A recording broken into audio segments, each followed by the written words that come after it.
UMDC bersyutung ha KHADC uwa bendo lanong hakakat pra tarik unok pra ula pentip wa on aino ya kejeng kersan pepura syaka National People's Party lane ke NPP hapok KHADC uba bendo lanong ula kedau bakane karai keba ula sim kalau hadian banda kaliang kinong yalam ke UDP kila lek bam sinyo ya kejeng dan jung uha ka parti ula pensairu bahaduk menta empat simrai men penia sok sekeno ke parti hindai ula nyau yala di ke UMDC klaim la iluat Batrai ban ajeng kersam pura syaka kenhun bayalam da uba penyat sing CM ke UCM ke KHADC. Gamget bagi pendek bagi yang aku kilometer Indonesia.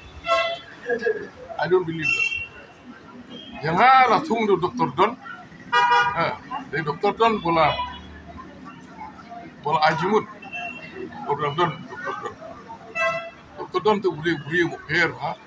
He was a real leader.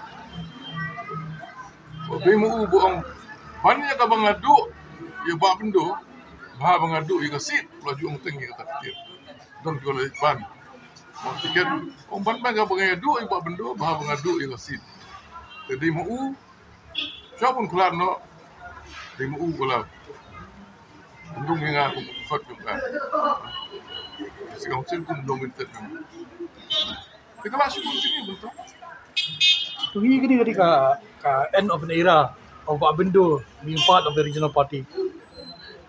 Because you're feeling taxing, same time don't you UDP to any association with come take a choice to come take a choice la treat yang aku tak kita lihat yang aku tak bagi mungkin beri show te ngalong independent entah asal independent man I'm lending my support ngan ai ke jingkirsan ya kan ni ke kunhur apa di si council berpenyak juga penyak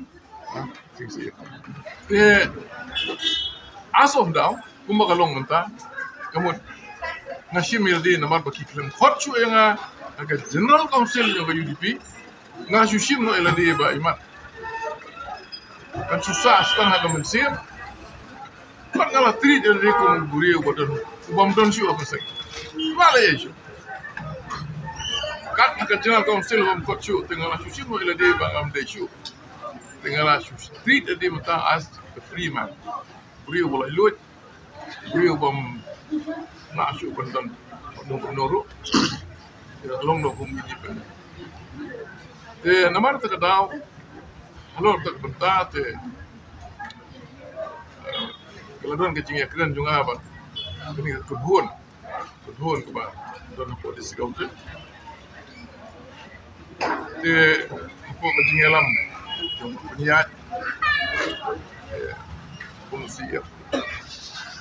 Kalau dong kita ya selok lagi dengan ngalarai, bah kan pak asyai, jadi citi jonga, wah dengan aino itu support jonga. Siapa ni kekunduan ke bayalam ya kan? Executive Committee minta apa discussion. Elap PCP kan?